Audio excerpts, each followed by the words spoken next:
Está começando mais um Trade Marketcast. Seja muito bem-vindo. Eu sou o Fabrício, seu host, e aqui a gente aprende sobre empreendedorismo, trade e marketing. Hoje eu tenho um convidado muito especial. O cara é o John Wick da vida real. É atleta de tiro e empreendedor. Proprietário do Fortúria Distribuidora de Equipamentos e Insumos para Sublimação e também sócio proprietário do Recife Pistol.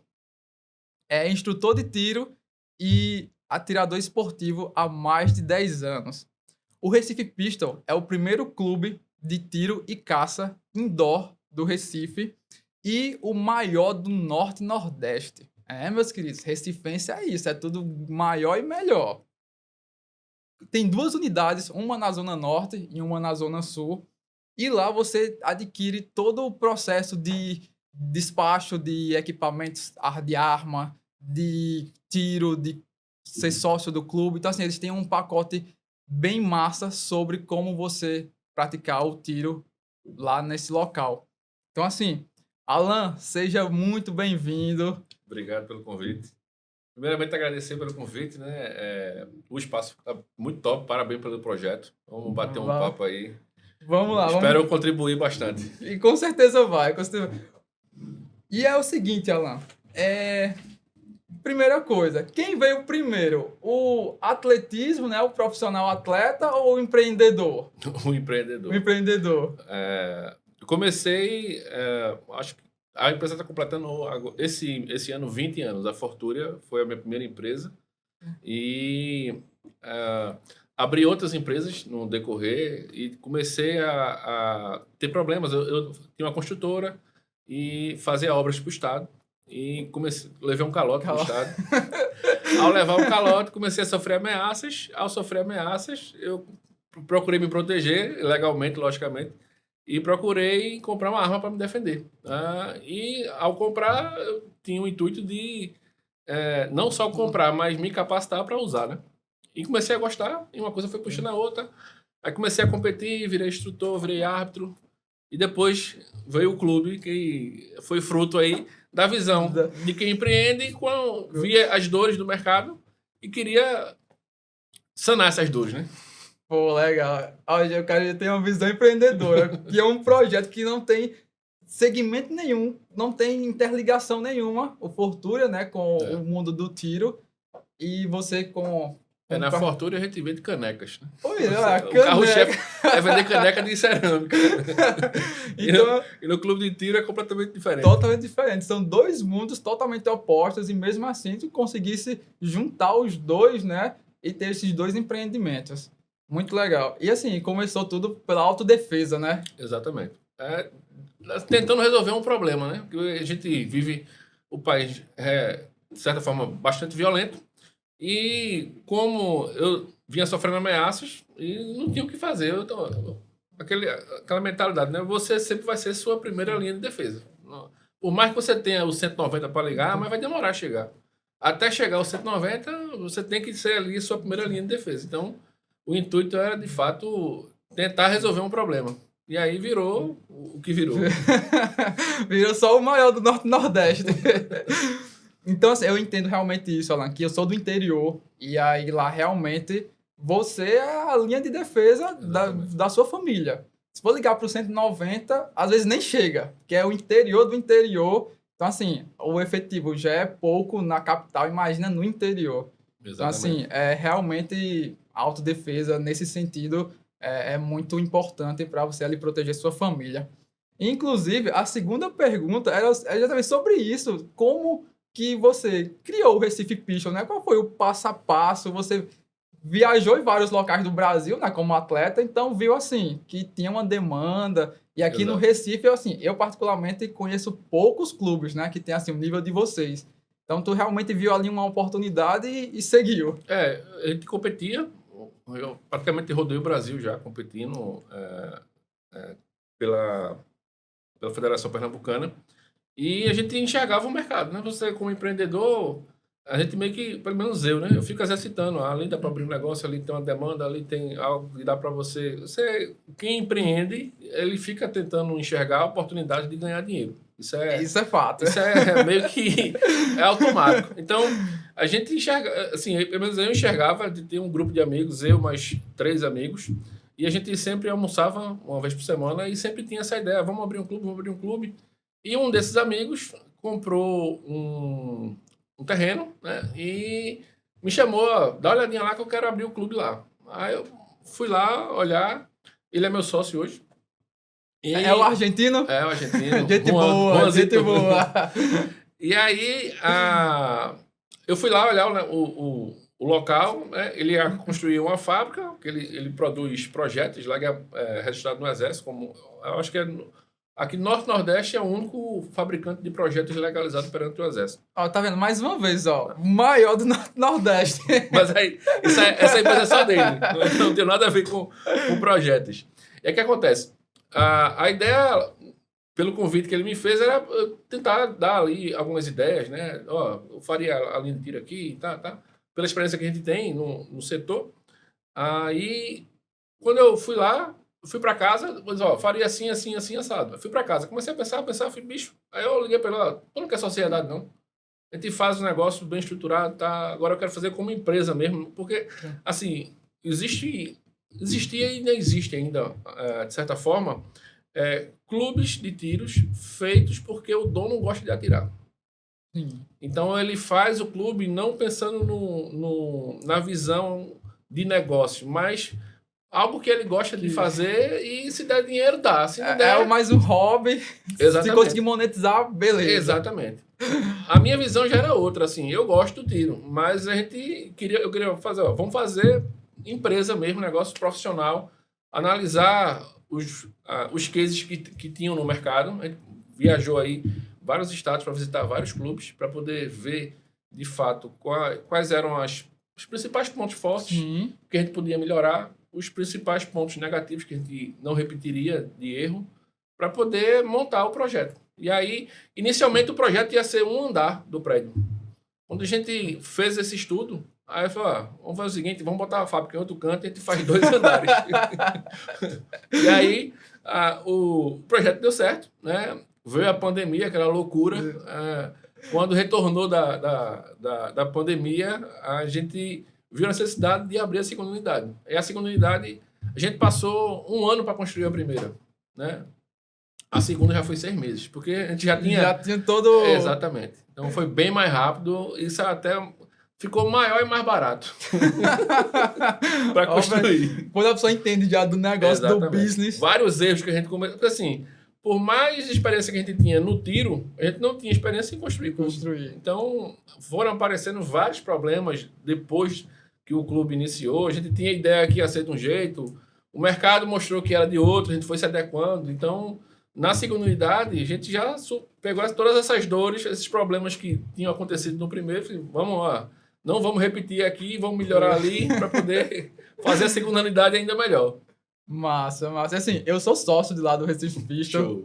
E, assim, eu conheço as 2 unidades. E, cara, realmente, assim, é surreal a estrutura de vocês. Eu já fui em outros stands e, de fato, não consigo encontrar algum que tenha a qualidade de vocês. Tanto no atendimento, na qualidade realmente da estrutura, a quantidade de armamentos que vocês têm disponíveis, né, lá para você praticar, mesmo para quem não é sócio, ter aquela quer atirar, tem lá disponível. Então, assim, isso é bacana. Eu não vejo em nenhum clube essa variedade de armamentos que vocês têm lá. Isso era uma das dores. Assim, a gente, como atirador, a gente ia para os clubes, aí você queria, tipo...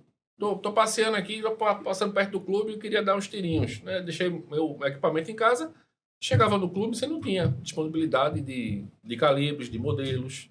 Tinha 1 ou 2 armas no máximo ali, bem assurrada. Então, isso era uma das dores que o atirador tinha. Vamos suprir essa dor. Tinha a questão documental, que a documentação, pelo menos nos clubes que eu era sócio antigamente, demorava bastante para sair. Eu falei, vamos fazer tudo online. Então, o cara não precisa nem ir no clube. Ele vai solicitar no portal, vai chegar com o QR Codezinho no e-mail dele. Então, algo que vai facilitar a questão de você ter um ambiente que leve a família, que nos clubes que a gente tinha aqui não tinha, entendeu? Levar a criançada, por exemplo, montou lá, botou uma sinuca, botou um videogame pra gurizada. Porque assim, você quer, tá no final de semana, você quer sair com sua família às vezes. Então, você quer atirar, a mulher quer sair também, depois dali quer ir pro almoço. Aí o cara ia pro clube lá no final do mundo, a mulher ia junto, porque era muito longe, e passava 3, 4 horas no clube e a mulher não queria voltar mais. Essa é a verdade. É isso mesmo. E assim, às vezes eu pego até minha filha de 2 anos e minha esposa, a gente vai lá pro clube, elas ficam ali naquela parte onde tem a sinuca, o videogame, vendo... Que assim, além do armamento, tem vários outros objetos lá, né? Então assim, realmente um shopping ali de munição, de equipamentos para proteção e várias outras coisas que não necessariamente você precisa ser um profissional para adquirir. Exato. A ideia é que a gente chama de ciclo completo, né? A gente fornecer a estrutura, a capacitação, o serviço de despachante, os equipamentos. A ideia é suprir todas as necessidades do cliente de forma 360. Massa. E isso dá para perceber nitidamente que vocês solucionaram essa dor, velho. Alan, e aí, falando em mercado de armas, é o seguinte, no Brasil, né, movimenta 13 bilhões por ano esse universo bélico, né, digamos assim.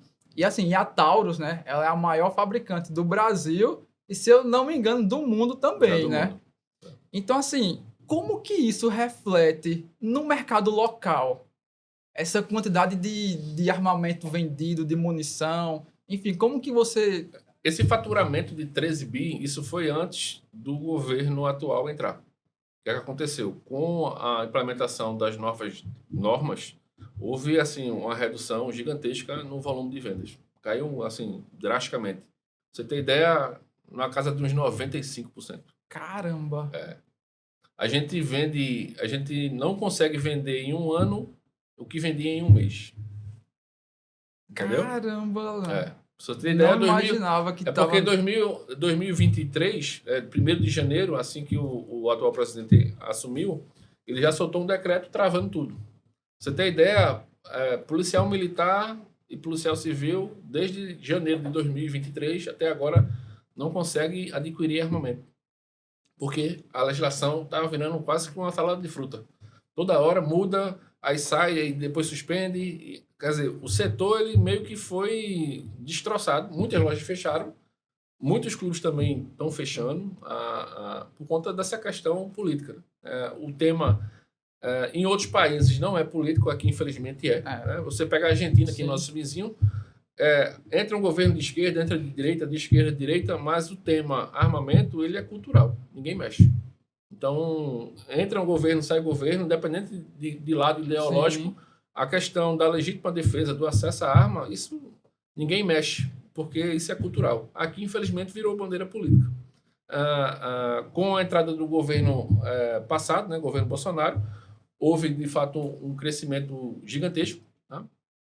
E com o governo atual, assim, houve uma regressão. O oposto, né? Assim, a gente regrediu em volume de venda acho que antes do governo Dilma, pra você ter ideia.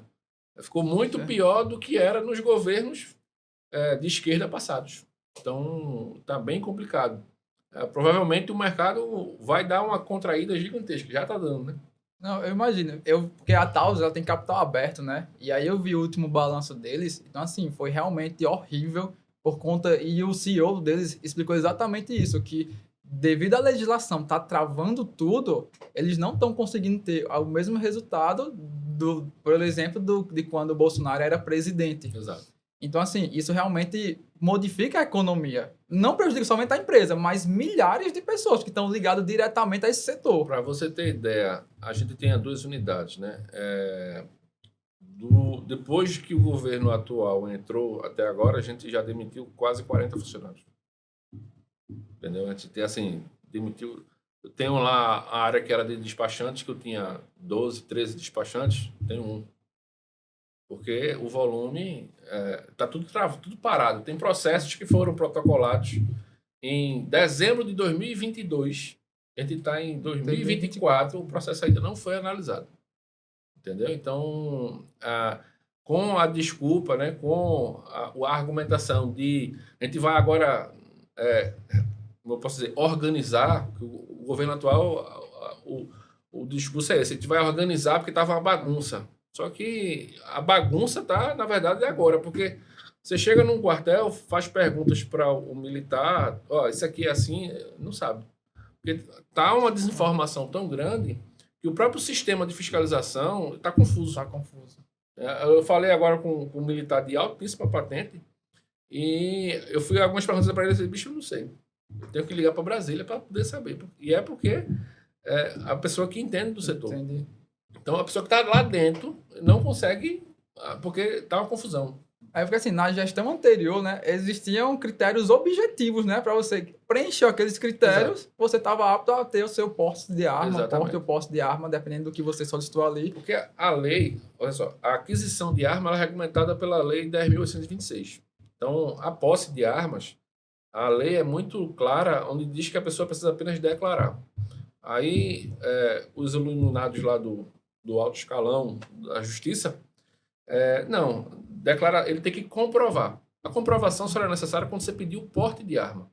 Então, na posse, você ter a posse, você basicamente tem que cumprir os requisitos, não ter antecedentes, ser maior de 25, ter residência fixa, atividade ilícita, passar por teste psicológico, teste de tiro, e aí você declarava que precisava de uma arma de fogo. Essa declaração já bastava para poder cumprir o requisito.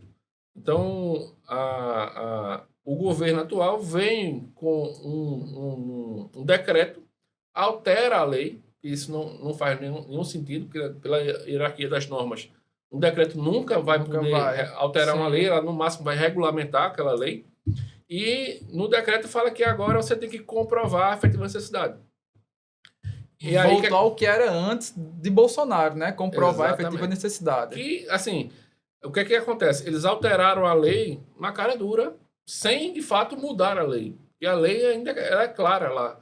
Você precisa apenas declarar. E no caso do porte de arma, aí sim você precisa comprovar. E essa comprovação, ela é discricionária. Então, eu vou lá e digo, ó, eu estou sendo ameaçado, tá aqui, eu recebi 2 ameaças, registrei 3 boletins de ocorrência, deram um tiro no meu carro. Você tem as comprovações de que, de fato, você está em risco.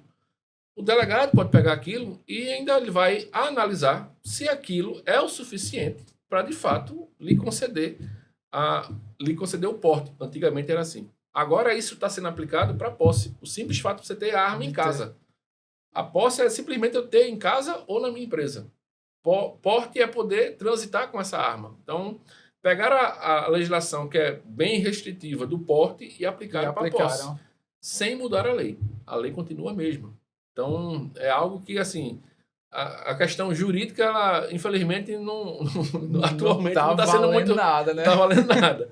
Cada um que chega lá e muda bota o jeito que quer, o modo que quer. Exatamente.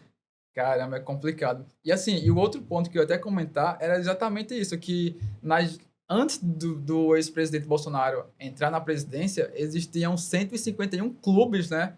Depois passou durante os 4 anos de gestão, passou para mais de 2.000. Teve um aumento de 1.400% sobre a abertura de novos clubes.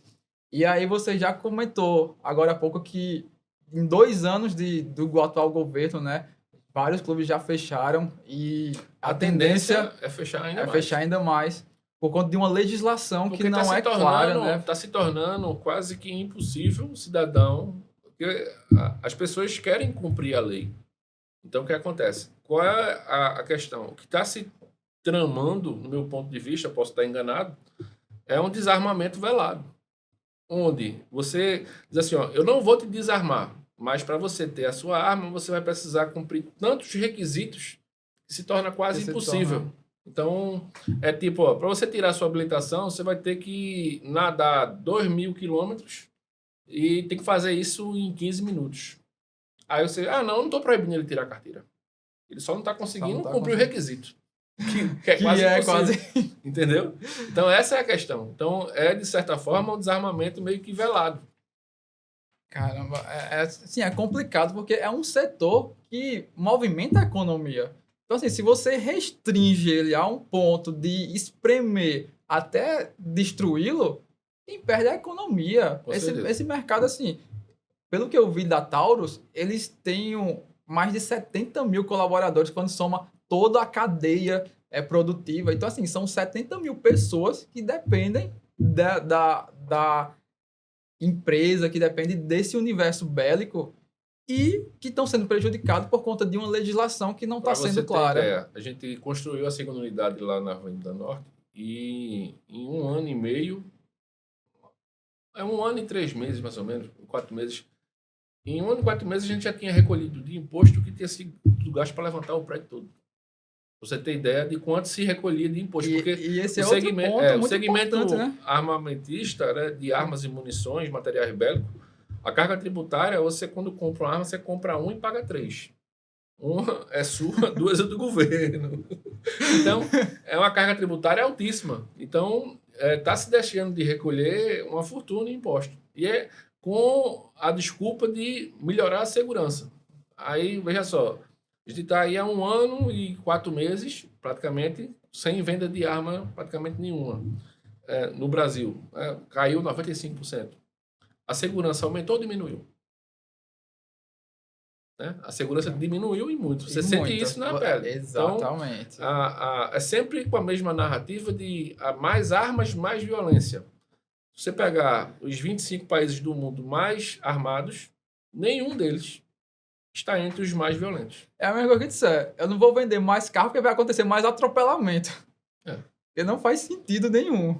E você percebe que nitidamente existe uma correlação, porque quando o governo anterior abriu o acesso, o que é que houve com a violência? Despencou, né? Recuou a níveis assim quase que históricos. Né? Bateram recordes de redução. Aí entra o atual governo, aumenta a restrição. O que acontece com a violência? Cresce. Então, assim, a própria história é a comprovação de que isso é uma narrativa completamente falsa. Não, eu concordo, porque realmente, quando se tinha mais armas, né, se poderia comprar seguindo aqueles critérios objetivos que foi definidos, você adquirir sua arma. Então, assim, a relação é com que despenque os níveis de violência. Eu, por exemplo, eu adquiri a minha porque eu tive meu apartamento invadido. Eu moro em Boa Viagem, assim, uma zona nobre do Recife. Entraram no meu apartamento, reviraram tudo, levaram tudo, prejuízo gigantesco. Então, assim, eu adquiri justamente por conta disso. E aí, quando eu fui procurar como que deveria ser o processo legal, aí eu encontrei vocês, o Recife Pistol. E aí foi dado toda a assistência no processo de compra, de tramitação. Então, assim, hoje eu sou o CAC. Então, assim, Ana, eu quero que você explique o que é o CAC. O CAC é a sigla para caçador, atirador e colecionador. É aquele cara que ou ele pratica atividade de colecionamento, ou ele pratica o tiro esportivo, ou ele pratica o controle de fauna, né? Que hoje que a caça não é proibida, existe o controle de espécies invasoras, como, por exemplo, o javali. Então, o caçador, ele, por usar armamento na atividade dele, ele precisa estar registrado no Exército. Assim como o minerador, para poder trabalhar com explosivos, e é um produto controlado, ele também precisa estar registrado no Exército. Então, existe os militares que normalmente fiscalizam os clubes, são os mesmos que fiscalizam as mineradoras. Então, o CAC basicamente é essa categoria de caçador, atirador, colecionador. Aquele cara que gosta de arma, né? Não, realmente. Assim, como eu sou do interior, agora é interior mesmo, sertão de Pernambuco. Então, assim, lá o acesso à arma não era controlado, assim, dessa forma como é na capital. Então, assim, o acesso lá é muito fácil de você comprar uma arma de forma ilegal, porque era o único meio de você se defender contra as ameaças. Então, assim, isso acontecia muito. Hoje diminuiu, né? Como a informação está mais disseminada, né? A legislação também aplicada, ela, se você for pego, assim, é cadeia braba. Exatamente. Então, assim, hoje diminuiu um pouco. Mas, nesse sentido, para eu ser um CAC, eu tenho que cumprir alguns requisitos. São muitos. Hoje são bastante, né? São bastante. E aí, então, assim, um deles é, né, frequentar o clube, é ter residência fixa? Quais são os outros critérios hoje com essa nova legislação que, para você se tornar um CAC, tem que efetivamente comprovar isso? Vamos lá, para você ser atirador e comprar o seu armamento, você tem que ter pelo menos 25 anos. Você tem que ter residência fixa. Quando a gente chama de residência fixa, não é residência própria. Muita gente confunde com eu tenho que ter casa própria, não tem nada a ver. Você tem que ter um endereço fixo, um comprovante de endereço que comprove onde você reside. Que você mora naquele local. Eu moro no trailer, não é residência fixa. Você está aí perambulando no Brasil, o mundo, não é considerado como residência fixa. Então esse cara ele não poderia ter, porque aí a arma também estaria transitando, entendeu? Então, você tem que ter atividade ilícita, que é trabalhar, ou ser empregado de alguma empresa, ou proprietário de alguma empresa, ou funcionário público, ou autônomo, né? Você tem que comprovar isso documentalmente.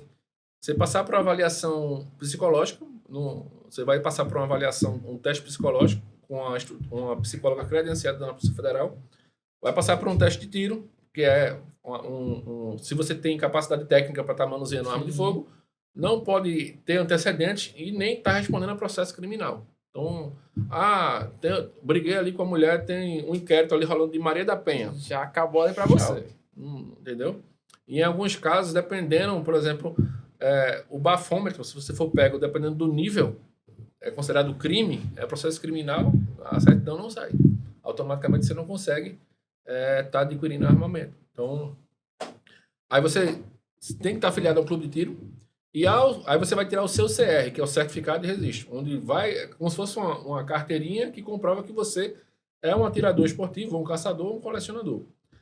Ao ser caçador ou colecionador, hoje a legislação obriga que você tenha a habitualidade, que é, se você pediu para o Exército que você quer ser um atirador esportivo, o que é que o Exército fala? Beleza, mas você vai ter que praticar a atividade.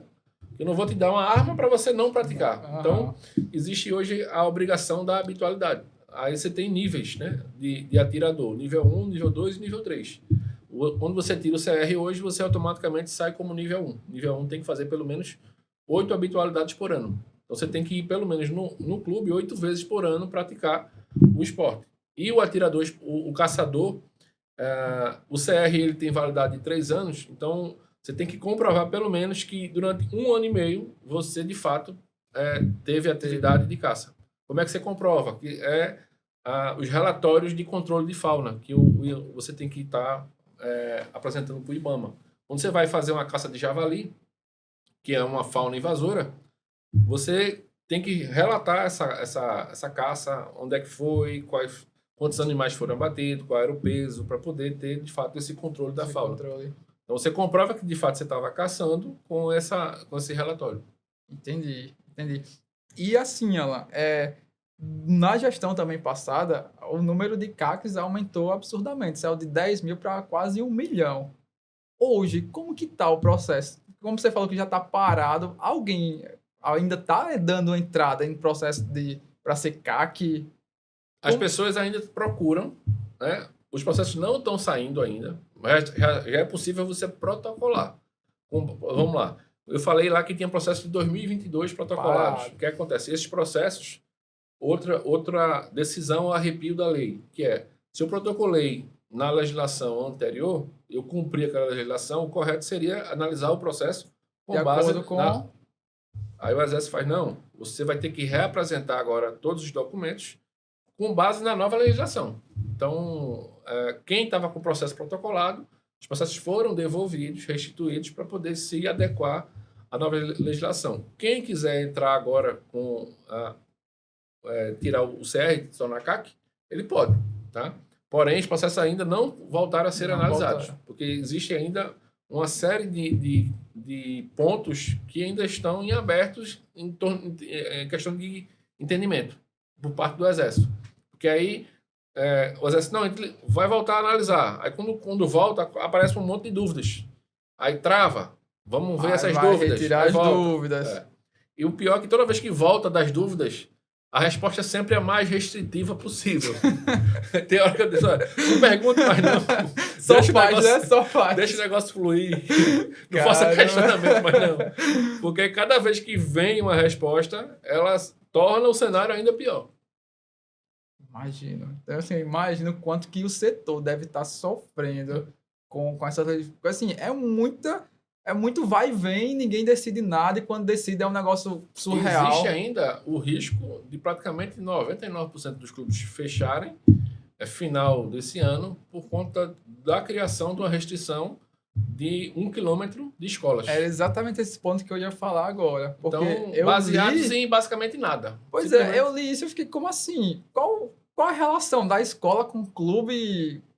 O que é que tem a ver uma coisa com a outra? Se você fizer um mapeamento de áreas de crime, você nota, né? Você pega, isso a polícia faz muito bem, que é as áreas quentes, né? Mapeamento de calor, onde tem mais crimes, onde tem menos crimes.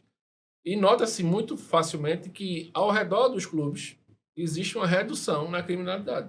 Eu digo isso é nítido para a gente, principalmente na primeira e na segunda unidade que nós abrimos. Então, você chega para o vizinho lá a gente tem do lado do clube, tem estabelecimentos. Perguntem a eles o nível de criminalidade, se aumentou ou diminuiu. Os caras ficaram, graças a Deus que vocês chegaram aí, que diminuiu a quantidade de arrombamentos, de pequenos furtos. Na primeira unidade, a gente tinha ali uma rua que o pessoal desovava carro ali, roubado. Caramba. Depois que o clube chegou, acabou-se. Não tem mais esse tipo de problema. Então, você faça uma entrevista simples com os vizinhos dos clubes de tiro. Você vai ver que, quando o clube chega, existe um aumento na segurança do entorno. Não é só no clube, não. Todo o entorno.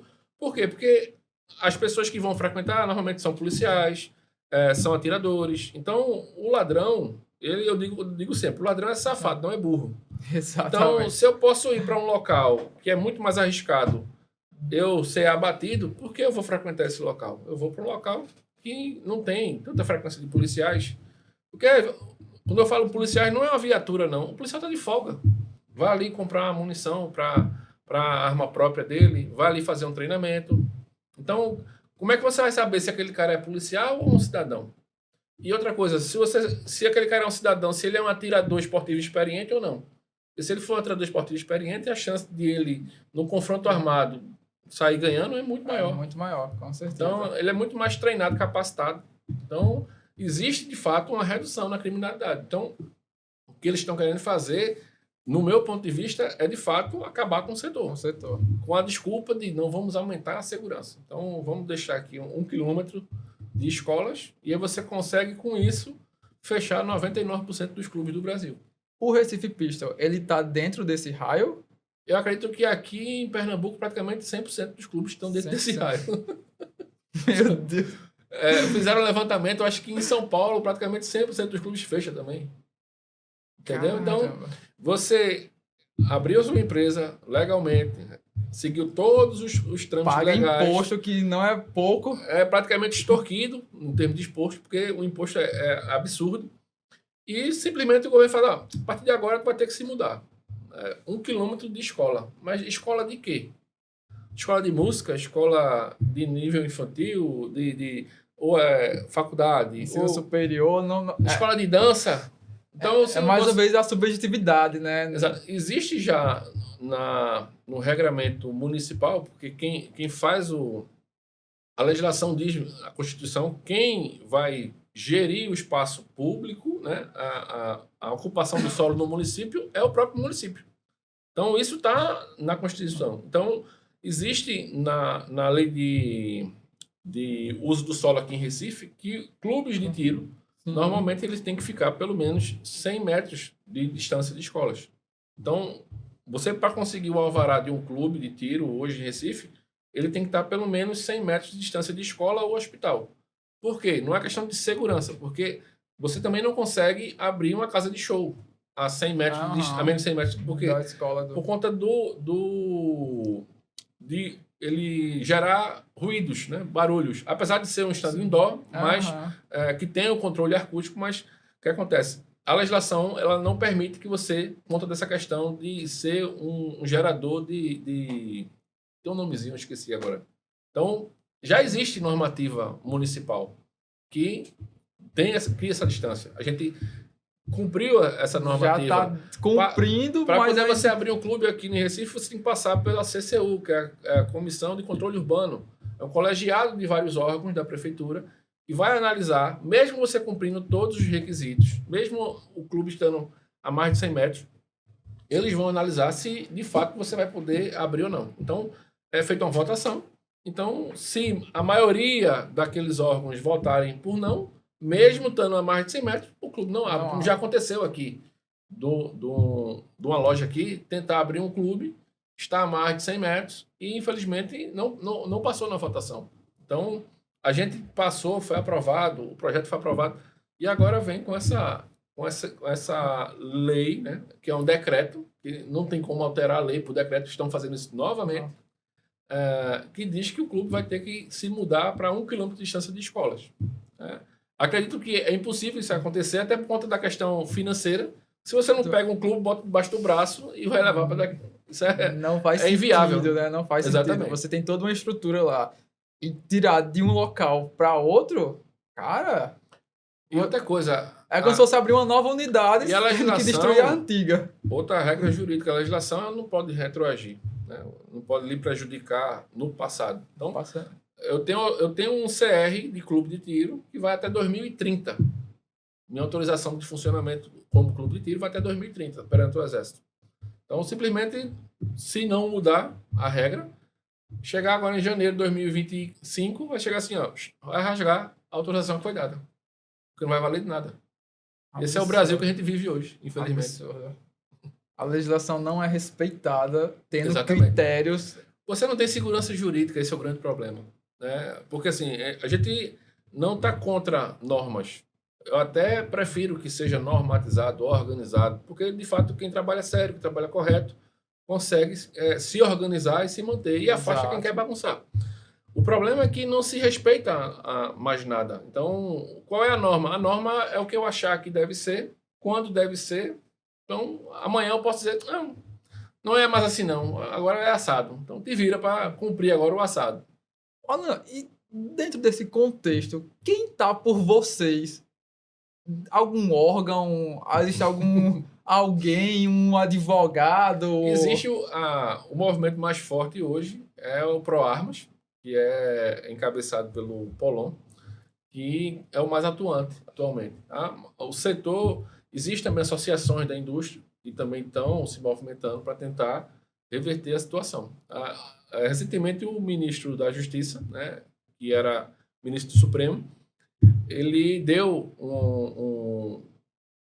como fosse uma entrevista lá teve uma sessão no Congresso ou no Senado, eu não lembro agora, onde ele foi interpelado por diversos políticos e ele disse que poderia ter a possibilidade de reanalisar isso por conta dos abusos que foram cometidos. Né? Vamos torcer que, de fato, isso ocorra. Espero. Que faça cumprir a lei, né? Exatamente. Só isso. E, assim, outro ponto também muito importante é que, quando venham falar na área de marketing, as redes sociais, elas restringem muito, né? Quando você fala de armamento, de valores de munição, disso e daquilo. Então, assim, como que é feito o marketing de vocês para chamar os clientes, fazer campeonatos? Como que funciona? Assim, antigamente você podia anunciar, você como loja de armas, você não podia fazer anúncio em TV aberta, nem em outdoor. Isso a lei já proibia. Mas não existia regulamentação para redes sociais. Então, a gente fazia anúncios de armamento, de campeonatos, venda de munições, pelas redes sociais. A gente era muito forte em rede social. Porém, com essa questão política, hoje é proibido, é crime. Se você fizer um anúncio hoje, a multa é R$100 mil. Caramba! Então, você não consegue vender porque a legislação mudou e você também não pode anunciar para fazer captação de novos clientes. Então, basicamente, é, de fato, estrangular. Então, hoje a gente basicamente faz envio de mala direta, né? WhatsApp, grupos de clientes do WhatsApp, para poder... A gente tinha um canal no YouTube, que basicamente não era um canal de venda, era mais um canal de instrução. E reviews, assim, de armas. Exatamente. Tal. Apresentação de equipamento, de como você fazer sua manutenção de forma correta, de como fazer o manuseio correto e seguro do armamento. E simplesmente, a gente estava, acho que com 80 mil inscritos, simplesmente foi derrubado sem explicação nenhuma. E vocês não conseguiram recuperar? Não. Aí eu abri outro canal, assim, meio que sem ânimo Sem mais. perspectiva já. Né? E, por exemplo, a gente começou no Instagram, eu não fazia patrocínio, né? Era basicamente orgânico. Tudo orgânico. A gente fazia muito vídeo, porque eu vendo da minha outra empresa também, eu faço vídeo todo dia. Então, a gente tinha um crescimento, assim, pra você ter ideia, de uns 300, 400 seguidores dia. E orgânico. Orgânico. E a gente recebeu um Shadowban na conta e caiu para 2, 3 seguidores dia. Entendeu? Mas, de fato, assim, eu recebo muito menos post de vocês do que qualquer outra coisa. Eu tenho que ir lá procurar para ver se tem alguma novidade, alguma história, alguma coisa nesse sentido. Exatamente. Por conta justamente disso, que eles estão restringindo, de fato, a informação chegar às pessoas. Isso que é triste, que veja só, você está restringindo a informação. Exatamente. Está tirando a liberdade da informação. E se você existem mecanismos na lei para quem comete o abuso ser punido. Então, porque alguém bebeu, dirigiu um carro e atropelou uma família, a gente vai tirar o carro de todo mundo? É proibir todo mundo de dirigir? Com a desculpa, não. É para a segurança de todos. Isso não existe. Punir quem de fato comete irregularidade. Exatamente. E deixar a liberdade da informação fluir. Né? Mas isso incentiva as pessoas a comprarem armas. Mas ele tem que, para comprar a arma, ele não pode chegar lá na loja e falar, me dá essa aqui, bota aqui, passa o cartão e vai levar para casa. Não é assim. Exatamente. Diferente dos Estados Unidos, que é assim, né? Exatamente. Então, você, independente se ele está sendo estimulado ou não a comprar um armamento, ele, para comprar, vai ter que seguir a legislação. E qual é o problema de um cidadão, cumpridor da lei, nos seus direitos civis, exercer o direito dele da legítima defesa? Não tem problema nenhum. Qual é o problema? Exato. Inclusive, eu falo exatamente isso para uma amiga minha, que ela, Fabrício, você tem arma, você é doido, eu não quero isso para minha vida. Ok, você não quer, eu respeito isso. Exatamente. Mas eu quero e você tem que respeitar. Exatamente.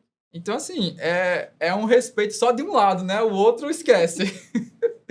Olha, e aí, a gente fala um pouco sobre como que funciona o marketing, né? Aí na tua empresa, existe alguém que era responsável, como você cortou várias pessoas agora, né? Por conta dessa diminuição de clientes lá para o stand, existe alguém que era responsável pelo departamento de marketing da empresa?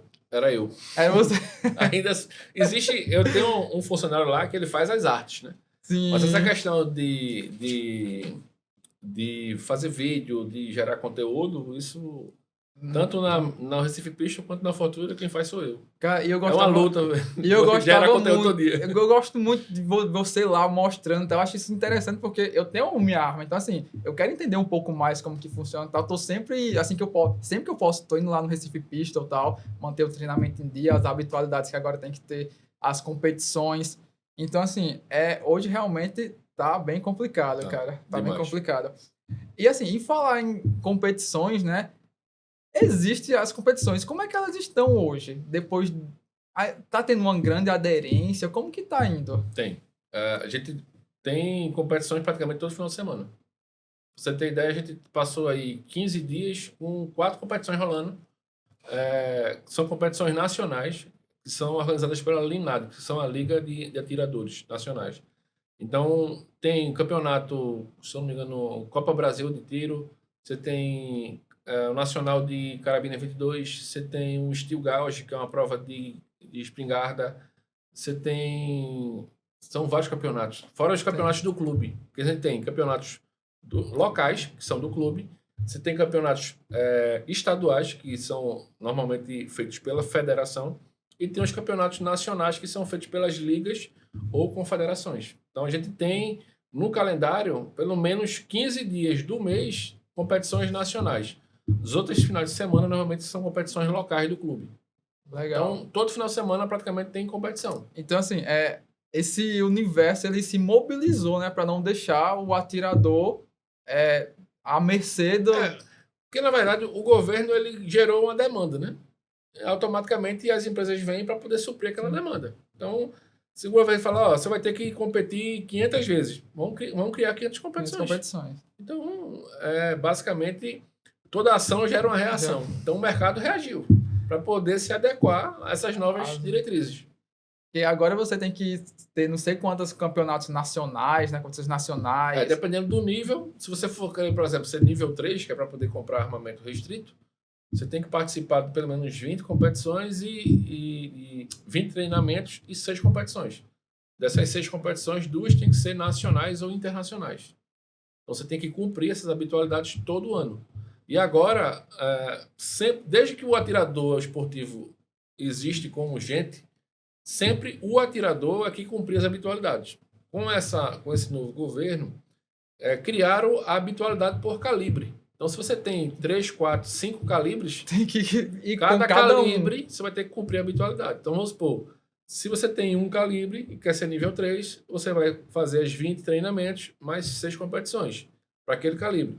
Se você tem 2 calibres, vão ser 40 treinamentos, 20 para cada um, mais 12 competições, 6 para cada um. Então, assim, quem tem muitos calibres, vira praticamente, você vai morar no clube. E aí, Alan, o que acontece se, por exemplo, ele não completar um desses calibres? A arma é tomada? Como que funciona? Na renovação, o que a legislação diz? No momento que você vai renovar, que é daqui a mais um ano, mais ou menos um ano e meio, vai ser em junho de 2026, né? Você vai ter que comprovar os últimos 3 anos, se você cumpriu as habitualidades daqueles 3 anos. Se você não cumpriu, automaticamente seu CR não é renovado. As armas que estão registradas, você vai ter que ou transferir para outro atirador ou entregar na Polícia Federal. Se você esquecer de protocolar a renovação antes do CR vencer, você também não consegue renovar. Você tem que protocolar tanto o registro da arma quanto o CR antes do vencimento. Se deixar vencer, não consegue renovar. É outra regra absurda que tiraram não sei de onde para poder justamente pegar. Porque, de fato, como você está com a licença que vai durar... Quem aqui nunca esqueceu de renovar a carteira de habilitação? Cara, esquece, pô. 5 anos, daqui a 5... Você nem lembra... Quando você percebe, já tá ou pertinho de vencer ou já venceu. Exatamente. Então, o lapso de tempo é muito alto. Então, muito grande o gap. Então, o que acontece? Se a pessoa se esquecer, ela vai ser prejudicada, porque ela não vai conseguir fazer a renovação. Simplesmente porque por um esquecimento.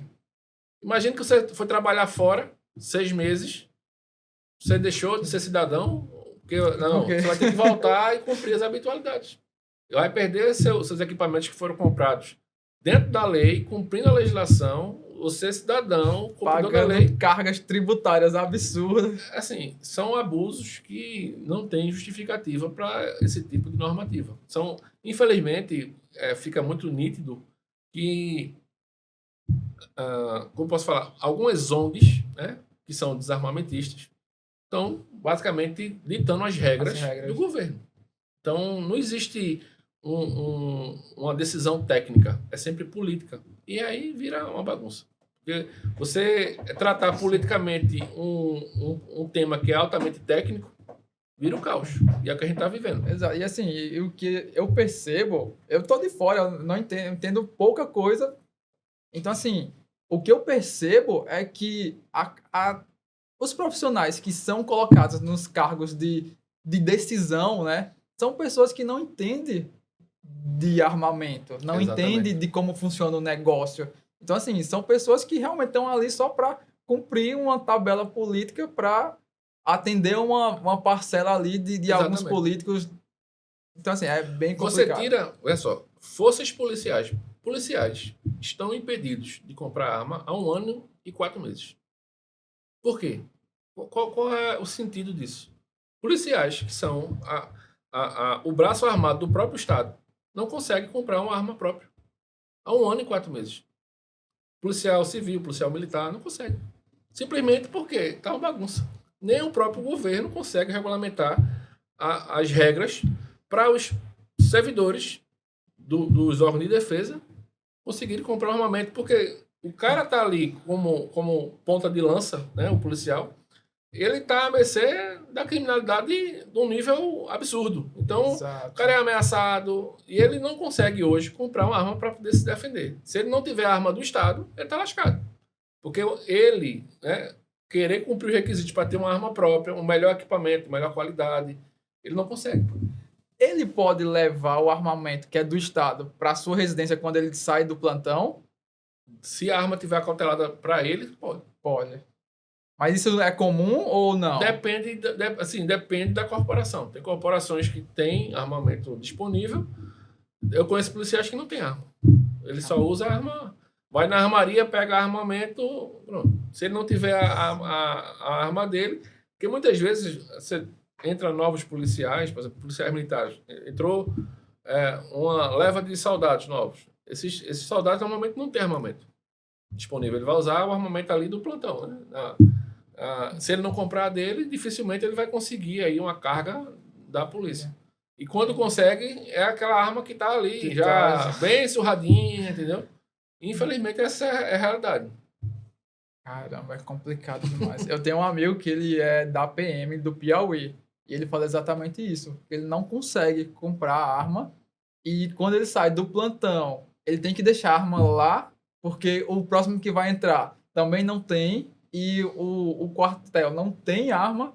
Então, assim, o batalhão não tem armas. Então, eles têm que voltar para casa. Tem delegacias do interior, com alguns delegados, que o delegado, ele conversa com o juiz da comarca ali local para ver se o juiz disponibiliza alguma arma que foi apreendida para poder ele ficar ali como um fiel depositário temporário.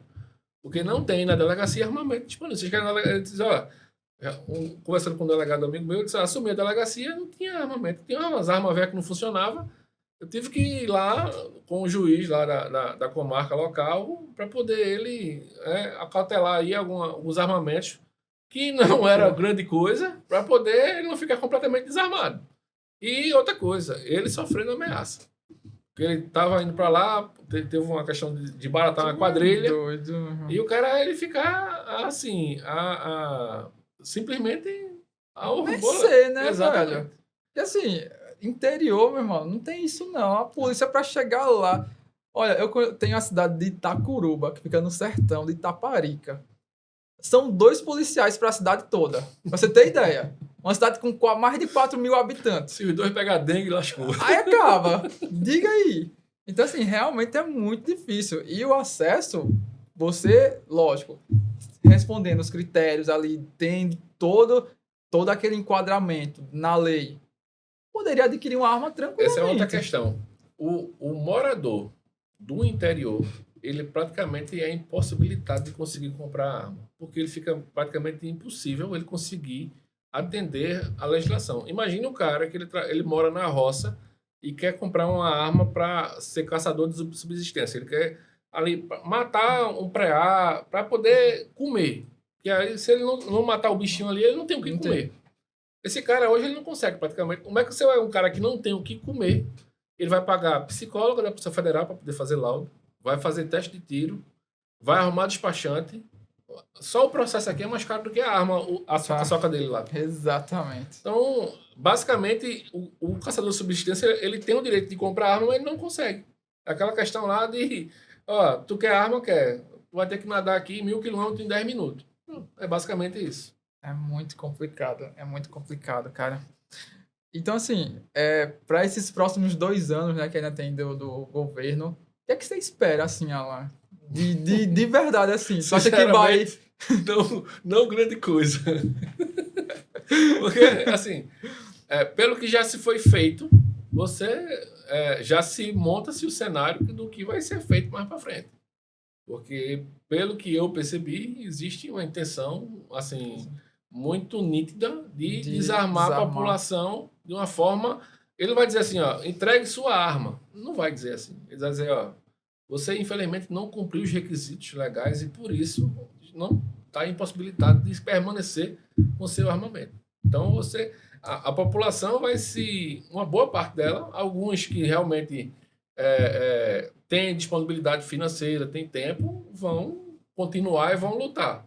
Mas uma boa parte vai entregar armamento ou vai vender, porque se torna quase que impossível a pessoa cumprir os requisitos. Cara, imagina. Isso já aconteceu lá atrás, viu? Foi? Já. Não sei se vocês estão lembrados, houve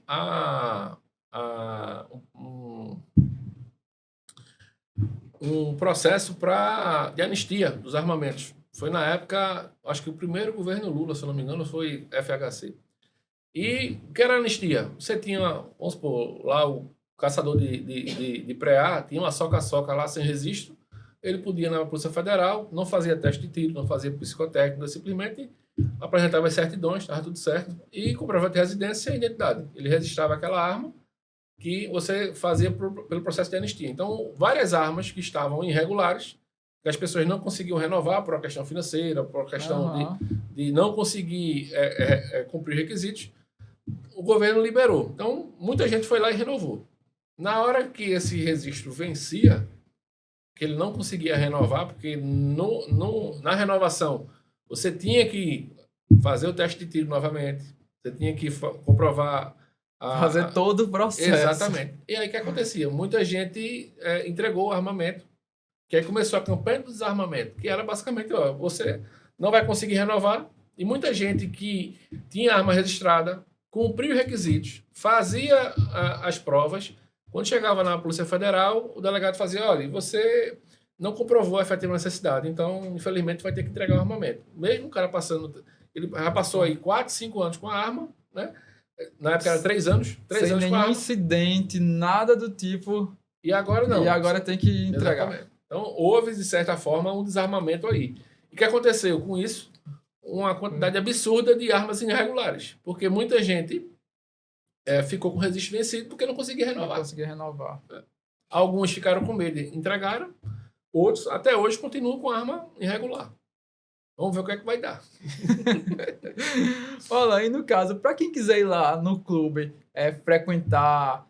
Porque assim, você tem a parte da loja, né? Que vende vários acessórios, mochila, boné, várias coisas. A loja ela é aberta ao público. Ao público, qualquer né? pessoa, tipo, a gente vende canivete, vende faca, vende botas, roupas táticas, roupas normais, né?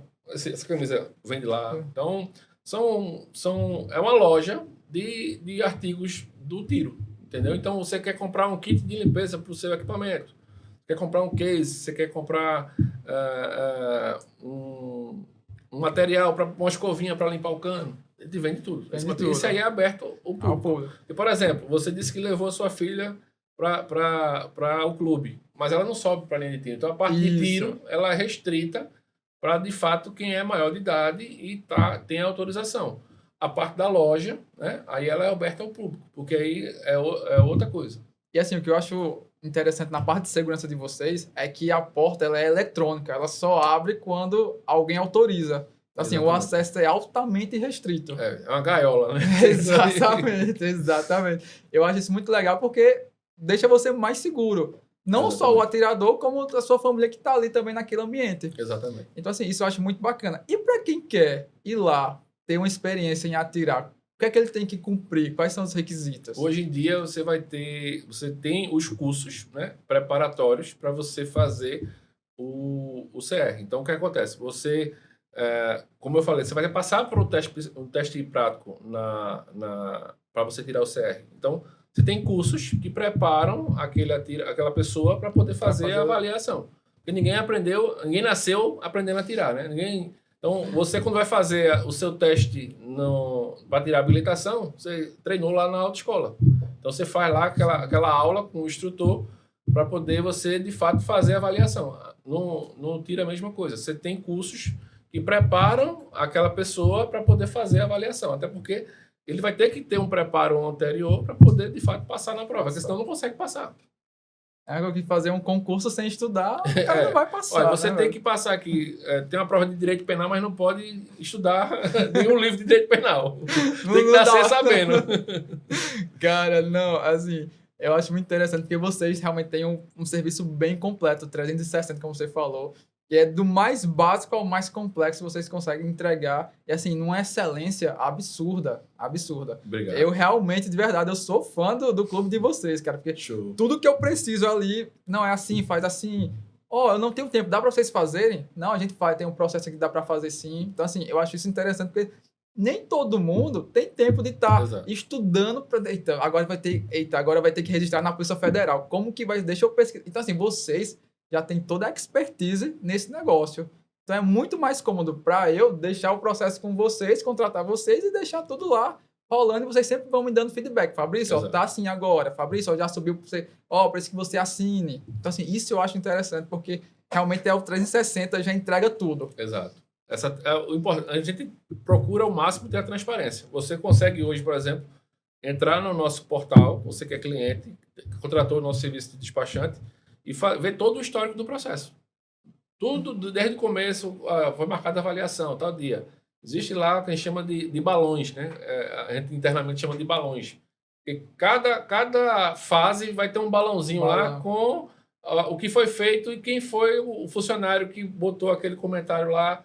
O processo voltou, foi restituído por tal motivo. Entrada em contato com o cliente tal dia solicitando tal documento. O cliente entregou a documentação, o processo está indo para protocolo, processo protocolado, o processo está em análise. Tudo isso é acompanhado para poder ter, de fato, o histórico do processo do início ao fim. E assim, e vocês assim, tem que estar dentro de uma regulamentação bem travada, né? Porque, tipo, tem Exército, tem Polícia Federal. Interessante que a gente é fiscalizado pelo Exército, assim, 3, 4 vezes no ano, né?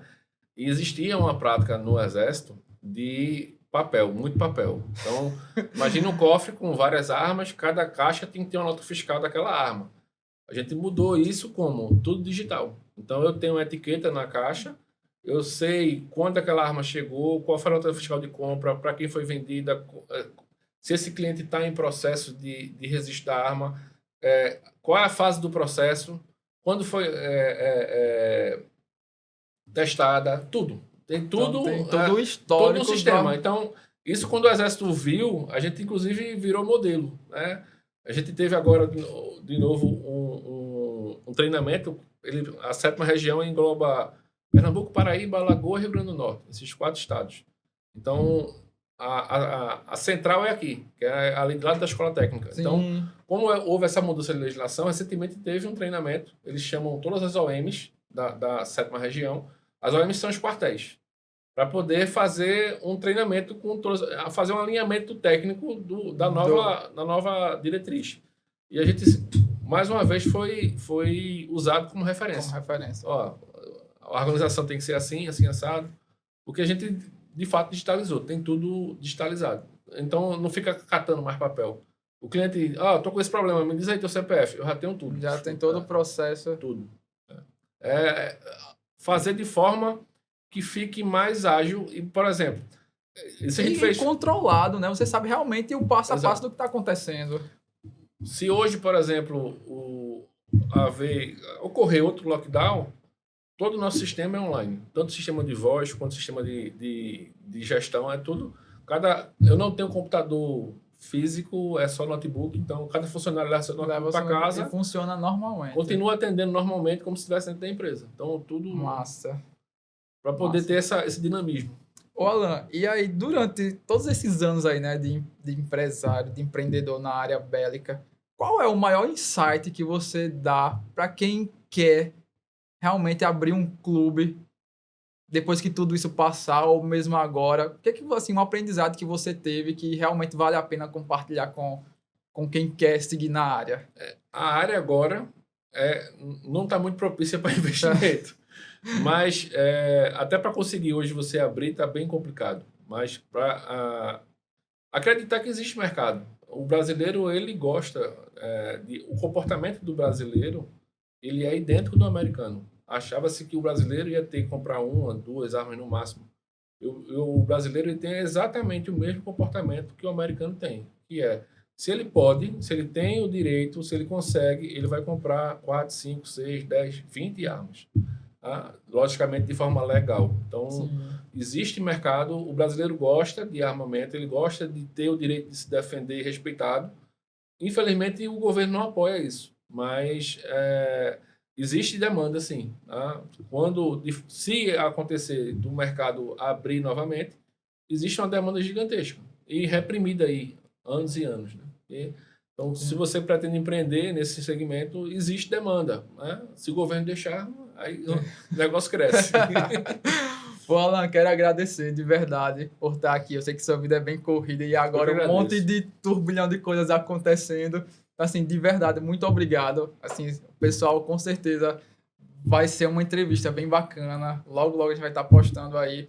Então, assim, De verdade. E todo agradeço. convidado que vem aqui, a gente dá um presentinho para ele voltar. Show. Que é esse daqui, ó. É a nossa plaquinha de agradecimento. Show. Aí dentro Posso tem uma... abrir? Pode, deve.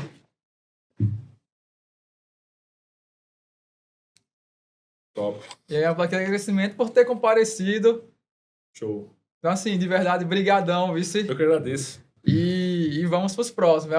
Da próxima, traz o argentino também pra gente bater Vamos um papo embora. aqui. Aí você vai rir um bocado. Então, beleza, Alan. Foi um prazer. Pessoal, brigadão. Esse aqui foi mais um episódio. Espero que vocês tenham gostado. E curta, compartilhe e se inscreva. Até a próxima.